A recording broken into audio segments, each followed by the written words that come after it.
감사합니다. 오늘 오전 예배 때 목사님께서 저희 아들이 감을 보고는 여기도 악어가 있냐 이렇게 물어봤다고 말씀을 하셨는데, 조금 이 남아공에 대해서 오해할 소지가 있으실 것 같아서 조금 덧붙여야 될 것 같습니다. 남아공에도 일반 그냥 사람들 사는 주변의 강가에 악어가 없습니다. 동물원에 가야 있는데, 문제는 이제 동물원이 엄청 큽니다. 거의 뭐 충청 남북도 합친 크기만큼. 그러니까 사실은 동물원이라고 하지만은 동물들이 살고 있는 자기들 집에 그냥 사람들이 그냥 들어가서 이렇게 왔다 갔다 하는 뭐 그런 겁니다. 그래서 이제 거기가 그냥 뭐 강도 있고 평원도 있고 뭐 이러니까 그걸 보고 이제 여기서도 이제 있느냐 이렇게 물어본 것 같은데, 오해는 하지 마시고 밖에 나가면은 남아공에도 강가에 악어가 막 있고 이러진 않습니다. 네. 네. 네, 오늘 이렇게 오예배 시간에는 누가복음 2장 말씀을 가지고 함께 말씀을 나눠보고자 합니다. 여러분, 지금으로부터 약 2000년 전에 이 목자들이 아주 기이한 경험을 했습니다. 한밤중에 들판에서 양떼를 지키고 있던 목자들에게 하나님의 영광의 빛이 나타나서 그들 주위를 환하게 비추었습니다.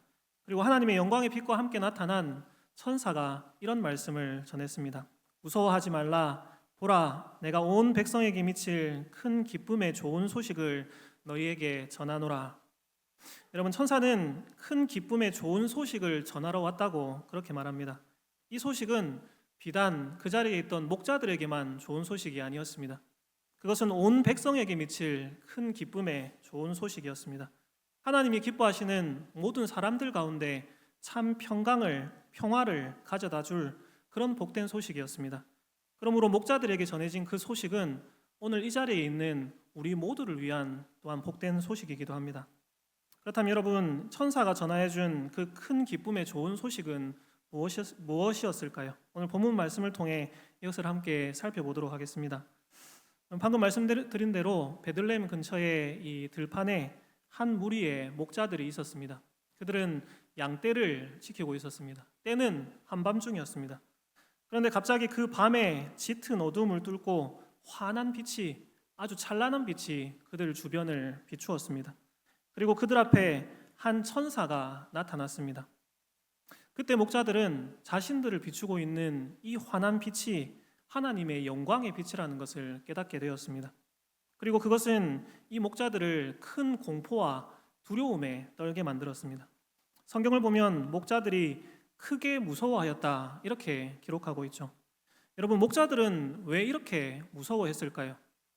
왜 그들은 이 빛나는 하나님의 영광 앞에서 이런 큰 두려움에 휩싸였을까요? 이것은 하나님의 영광에 대한 구약적인 배경을 통해서 우리가 이해할 수 있습니다. 여러분, 구약 성경을 보면은 이 땅에 하나님의 영광이 임하실 때가 있죠. 즉, 하나님께서 영광 가운데 임재하실 때가 있습니다. 하나님의 영광이 나타날 때, 하나님께서 임재하실 때, 여러분, 그분의 영광은 때로는 구름과 안개와 연기 가운데 지진과 우레와 번개와 나팔 소리와 함께 그렇게 나타났습니다.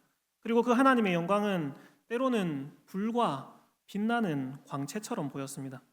여러분, 우리가 잘 알듯이 시내산에 하나님의 영광이 임했을 때 이스라엘 백성들의 눈에 그것은 마치 맹렬한 불같이 보였다고 그렇게 기록되어 있습니다. 출애굽기 24장 16절에서 17절을 보면 이렇게 말씀하죠. 여호와의 영광이 시내 산 위에 머무르고 구름이 엿새 동안 산을 가리더니 일곱째 날에 여호와께서 구름 가운데서 모세를 부르시니라. 산 위에 여호와의 영광이 이스라엘 자손의 눈에 맹렬한 불같이 보였고, 여러분, 그리고 이렇게 시내산에 강림한 여호와의 영광은 오늘 목자들과 마찬가지로 그 백성들을 두려움에 떨게 만들었습니다. 출애굽기 20장 18절에서 19절을 보면 이렇게 말합니다. 뭇 백성이 우레와 번개와 나팔 소리와 산의 연기를 본지라. 그들이 볼 때에 떨며 멀리 서서 모세에게 이르되 당신이 우리에게 말씀하소서 우리가 들으리이다. 하나님이 우리에게 말씀하시지 말게 하소서 우리가 죽을까 하나이다. 여러분, 그들은 이 시내산에 임재한 하나님의 영광 앞에서 두려워 떨었습니다. 죽음의 공포를 느꼈습니다. 실제로 하나님께서는 자신이 영광 가운데 임재하실 때 이스라엘 백성들이 함부로 자신에게 접근하는 것을 철저하게 금하셨습니다. 만일 이 명령을 어기고 하나님의 영광에 접근하는 자는 여러분 죽을 것이다. 그렇게 경고하셨죠. 출애굽기 19장 24절을 보면 여호와께서 그에게 이르시되 가라 너는 내려가서 아론과 함께 올라오고 제사장들과 백성에게는 경계를 넘어 나 여호와에게로 올라오지 못하게 하라. 내가 그들을 칠까 하노라. 여러분 이것은 단지 백성들만의 경우는 아니었습니다. 심지어 하나님과 대면하여서 말하고 또 홀로 시내산에 올라가 언약의 돌판을 받았던 모세조차도 여러분 하나님의 영광을 직접 마주할 수는 없었습니다. 모세는 단지 하나님의 영광을 흘끗 보고 어렴풋이 그것을 보도록 허락받았을 뿐입니다. 하나님께서 모세에게 이렇게 말씀을 하십니다. 출애굽기 33장 20에서 23절을 보면 또 이르시되 네가 내 얼굴을 보지 못하리니 나를 보고 살 자가 없음이니라. 여호와께서 또 이르시기를 보라 내 곁에 한 장소가 있으니 너는 그 반석 위에 서라. 내 영광이 지나갈 때에 내가 너를 반석 틈에 두고 내가 지나도록 내 손으로 너를 덮었다가 손을 거두리니 네가 내 등을 볼 것이요 얼굴은 보지 못하리라. 여러분 이처럼 구약에서 하나님의 영광은 무섭고 심히 두려운 것이었습니다. 하나님의 영광을 마주한다는 것은 심히 위험한 일이었습니다. 그래서 후에 이 하나님의 영광이 성전과 또 성막에 임하였을 때 이 영광은 철저하게 구분되고 가려져 있어야만 했습니다. 성전의 지성소는 늘 휘장으로 가리워져 있었습니다. 오직 대제사장만이 1년에 하루 하나님께서 정하신 대속죄일에 휘장을 지나서 이 지성소로 들어갈 수 있었습니다. 이렇게 하나님의 영광은 백성들과 철저하게 구분되어 있어야 했고 가리워져 있어야만 했습니다. 그래야 백성들이 안전할 수 있었습니다. 여러분, 그런데 그렇다면 하나님의 이 영광은 왜 이렇게 철저하게 가리워져 있어야만 했던 것일까요? 왜 하나님의 영광을 마주하는 것이 이렇게 두렵고 위험하고 무서운 그런 일이 되는 것이었을까요? 그것은 바로 죄 때문이었습니다. 여러분, 거룩하신 하나님의 영광은 죄인들에게는 소멸하는 불과 같습니다. 죄인들은 결코 하나님의 영광 그 가까이 나아갈 수가 없습니다. 하나님의 영광을 마주할 수 없는 것이죠. 만일 그렇게 하려고 하다가는 여러분 목숨을 잃게 될 것입니다. 소멸하는 불과 같으신 하나님께서 그 죄인들을 향해 돌격하실 것이기 때문입니다. 여러분 첫사람 아담이 범죄한 후에 아담의 후손으로 태어나는 모든 사람들은 죄로 인해서 더 이상 하나님의 영광과 함께할 수 없는 자들이 되었습니다. 죄를 짓기 전에는 어땠습니까? 아담은 하나님과 이 동산에서 함께 거하며 함께 교제를 나누었었죠. 그러나 죄를 짓고 타락한 후에 아담은 이 동산에서 쫓겨나게 됩니다. 그리고 그 동산의 입구는 천사들이 두루 도는 화염검을 가지고 지키고 있습니다. 만일 그 입구를 지나 하나님께 나아가려 한다면 여러분 천사들은 이 두루 도는 화염검으로 죄인들을 소멸시켜 버릴 것입니다. 여러분 이것이 바로 하나님의 영광에 대한 구약의 배경입니다. 그렇게 죄인들에게 하나님의 영광은 너무나 위험한 것이었습니다. 죄로 인해 더러워진 자들이 거룩하신 하나님을 마주한다는 것은 곧 죽음을 의미하는 일이었습니다. 그렇기 때문에 하나님의 영광은 백성들과 구분되어 있어야 했고 휘장 뒤에 가리워져 있어야 했고 감추어져 있어야만 했습니다.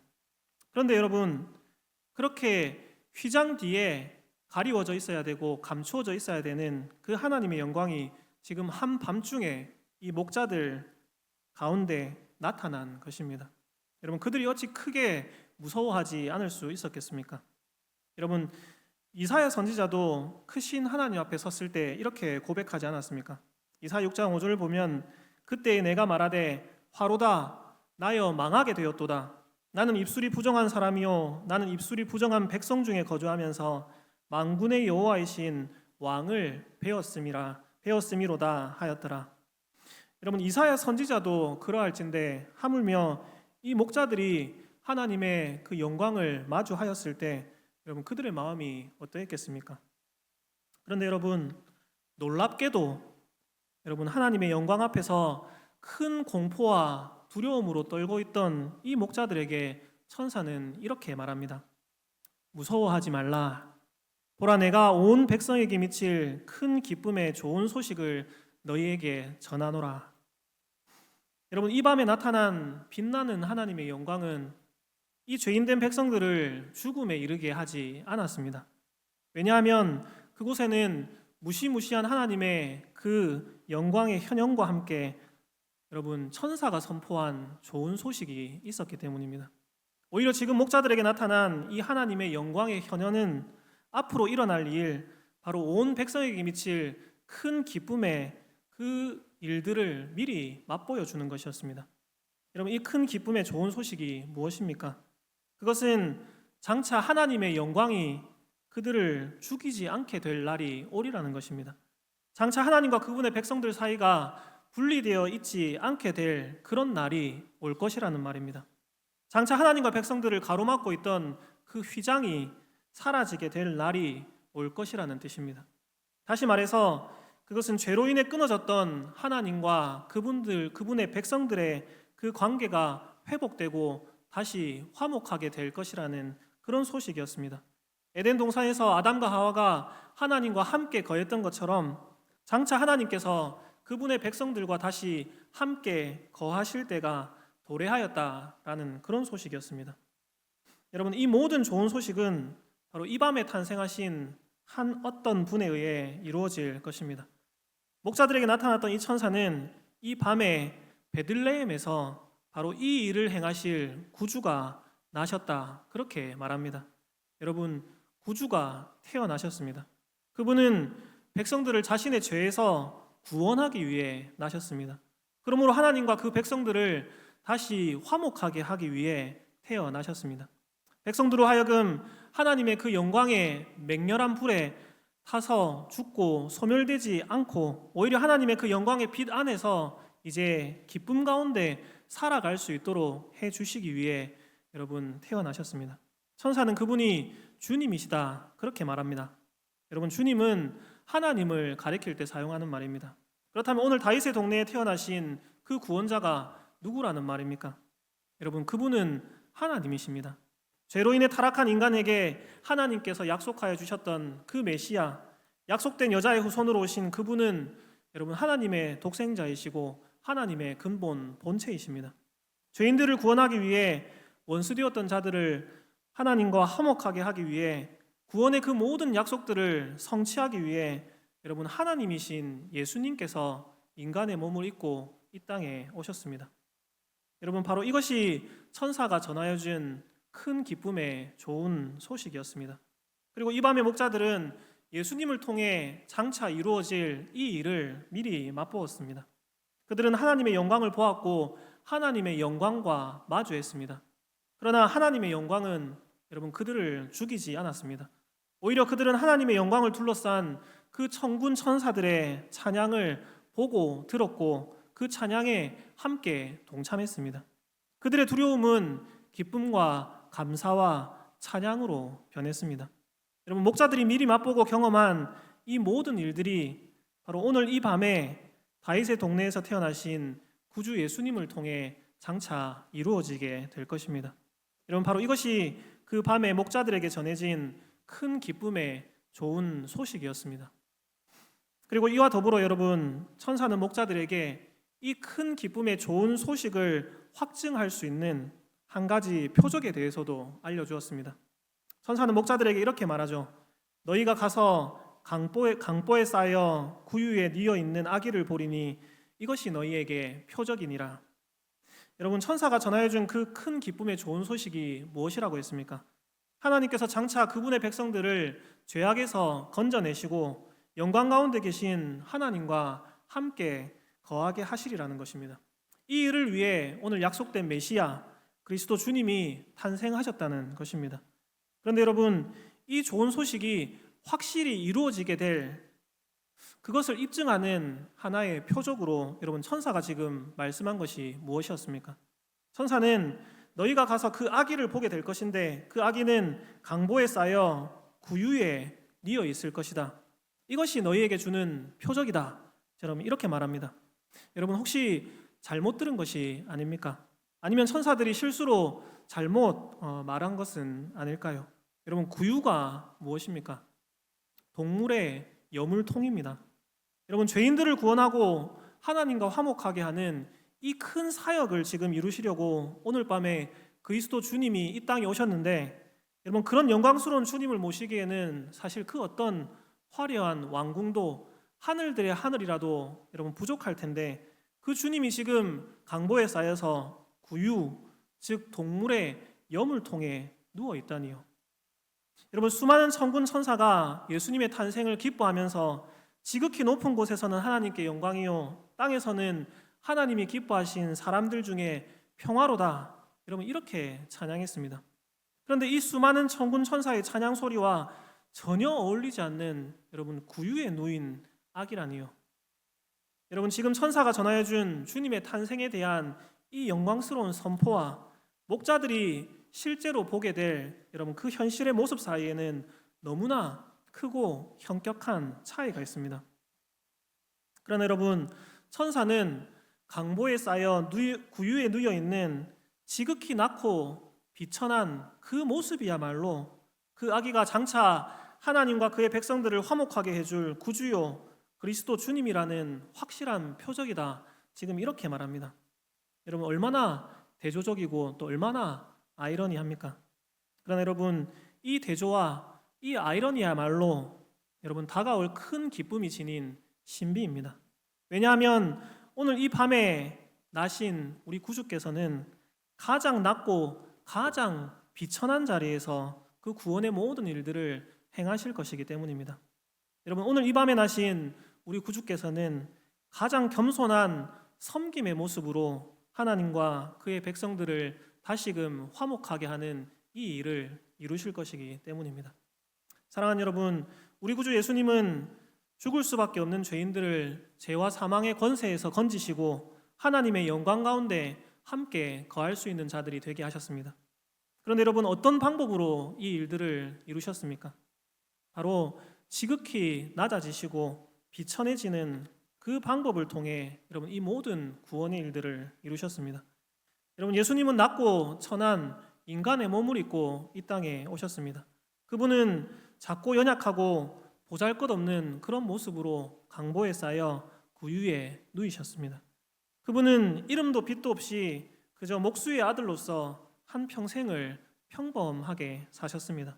여러분, 그분의 공생애는 머리 하나 둘 곳조차 없는 고달픈 그런 삶이었고, 아무도 온전히 이해할 수 없고 함께 할 수 없는 그런 외로움의 길이기도 했습니다. 그분은 자신을 따르던 그 수많은 사람들이 자신에게서 돌아서서 떠나버리고 오히려 비난과 조롱을 쏟아내는 것을 견뎌야 했습니다. 모진 고난을 당하고 결국에는 십자가에 못 박혀 죽어야 했습니다. 여러분, 지금 이 모든 일을 당하신 그분이 누구십니까? 여러분, 다름 아닌 하나님의 독생자이십니다. 온 세상 만물의 주인이시고 지극히 높고 영화로우신 여러분 근본 하나님의 본체이신 그리스도 주님께서 이 모든 비천함의 일들을 감당하신 것입니다. 그러나 여러분, 그렇기에 이것이 바로 은혜입니다. 바로 여기에 우리의 구원의 여러분 확실함이 있습니다. 만일 우리 주님이 낮아지고 비천해지는 이 일을 감당하지 않으셨다면 여러분 이 큰 기쁨의 좋은 소식은 결코 우리의 것이 되지 못했을 것입니다. 만일 예수님께서 하늘 보좌를 버리고 낮고 천한 인간의 몸을 입으시고 이 땅에 오시지 않았다면 여러분 우리의 구원은 결코 이루어질 수 없는 것입니다. 만일 하나님이신 예수님께서 스스로 율법 아래 매이시고 그 모든 율법의 명령들에 순종하지 않으셨다면 여러분 하나님과 우리의 화목은 불가능한 일이었습니다. 만일 죄 없으신 예수님께서 우리를 대신해서 그 모든 죄의 짐을 짊어지시고 고난 받으시고 십자가에 달려 죽지 않으셨다면 여러분 우리는 결코 소멸하는 불과 같으신 그 하나님의 무서운 진노와 심판을 여러분 피하지 못했을 것입니다. 그러나 여러분 기뻐하십시오. 우리 주 예수님은 바로 이 모든 일들을 이루셨습니다. 우리를 위해 여러분 예수님은 지극히 낮아지시고 겸손하게 섬기시고 죽기까지 순종하심으로 여러분 이 모든 일을 이루셨습니다. 우리 구주 예수님은 구유에 누이심으로 겸손한 가운데 그분의 사역을 시작하셨습니다. 그리고 십자가에 달려 죽으심으로 겸손함 가운데 낮아지신 가운데 그분의 모든 사역을 마치고 완성하셨습니다. 사랑하는 성도 여러분, 죄로 인해 죽었던 우리들, 하나님과 원수되었던 우리들, 그러므로 소멸시키는 불과 같은 그 하나님의 진노와 심판 아래 두려워 떨며 슬피 울던 자들이 바로 우리들이었습니다. 그러나 우리 구주 예수님, 우리를 위해 지극히 낮아지신 우리의 구주 때문에 여러분 지금 우리는 하나님 안에서 영원한 생명을 소유한 자들이 되었습니다. 하나님의 자녀가 되었습니다. 하나님은 여러분 이제 맹렬한 진노와 불과 같은 그런 진노의 눈길로 여러분 우리를 쳐다보지 않으십니다. 아버지가 자녀를 바라보는 것처럼 여러분 언제나 자비로운 눈길로, 사랑의 눈길로 우리를 바라보십니다. 여러분 하나님과 함께 할 수 없었던 죄로 인해 온갖 더러운 것들만 가득했던 그런 우리가 이제는 성령의 전 하나님이 거하시는 거룩한 처소가 되었습니다. 하나님의 영광이신 성령님께서 여러분 우리와 함께 하십니다. 우리 안에 거하십니다. 여러분 우리는 이 예배의 자리에서 하나님의 영광을 마주합니다. 하나님께서 우리가 하나님의 영광을 마주하기 위해 이 예배의 자리로 나아올 때 여러분 우리를 죽이시는 것이 아니라 한없는 사랑과 은혜를, 하늘의 복을 우리에게 부어주십니다.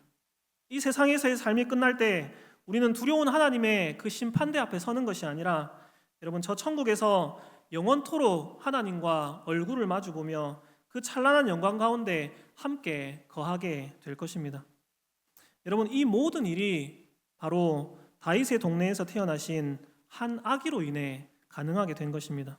여러분 그분은 우리의 구주 예수 그리스도이십니다. 우리 주 예수 그리스도 바로 그분과 함께 오직 그분 안에서 우리는 찬란하게 빛나는 그 하나님의 영광과 함께 거할 수 있습니다. 여러분 바로 이것이 2000년 전 한밤중에 양을 지키던 그 목자들에게 그리고 오늘 우리에게 전하여진 바로 큰 기쁨의 좋은 소식입니다. 말씀을 정리하겠습니다. 사랑하는 성도 여러분, 우리에게 전해진 이 큰 기쁨의 좋은 소식을 기억합시다. 목자들은 장차 이루어질 일에 대한 일종의 예고편을 맛보았을 뿐이지만 여러분 우리는 예수님 안에서 그 온전한 성취를 지금 풍성하게 누리고 있는 자들입니다. 그러므로 2000년 전 그 밤중에 목자들에게 전해졌던 그 큰 기쁨의 좋은 소식은 더욱 바로 이 자리에 있는 우리를 위한 것입니다. 여러분 얼마나 큰 복입니까? 얼마나 큰 은혜입니까? 여러분 우리에게 전해진 이 복된 소식을 우리의 마음에 항상 새깁시다. 우리가 얼마나 큰 은혜를 받은 자들인지를 여러분 기억합시다. 그러므로 어떤 형편에서도 어떤 자리에서도 여러분 기뻐하고 감사합시다. 하나님의 크신 은혜를 항상 소리 높여 찬양합시다. 우리에게 이루어진 이 큰 기쁨의 좋은 소식을 기억하며 여러분 우리를 위해 지극히 낮아지시고 지극한 그 비천함에 처하신 그 예수님의 뒤를 따라 여러분 언제나 겸손함과 섬김의 모습으로 여러분 우리의 달려갈 길을 계속해서 달려나갑시다. 지극히 높은 곳에서는 하나님께 영광이요 땅에서는 하나님이 기뻐하신 사람들 중에 평화로다. 수많은 천군 천사가 이 큰 기쁨의 좋은 소식을 전하며 하나님을 찬송하였던 것처럼 여러분 오늘 이 거룩한 주일에 또 올 한 해를 마무리하고 새로운 한 해를 준비하는 이 마지막 달에 우리 울산 동해교회를 통해서 또 이 동해교회에 속한 우리 모든 성도들의 그 입술과 삶을 통해서 복음의 기쁜 소식과 하나님을 향한 그 감사의 찬양이 크게 울려 퍼지기를 우리 구주 예수님의 이름으로 축복합니다.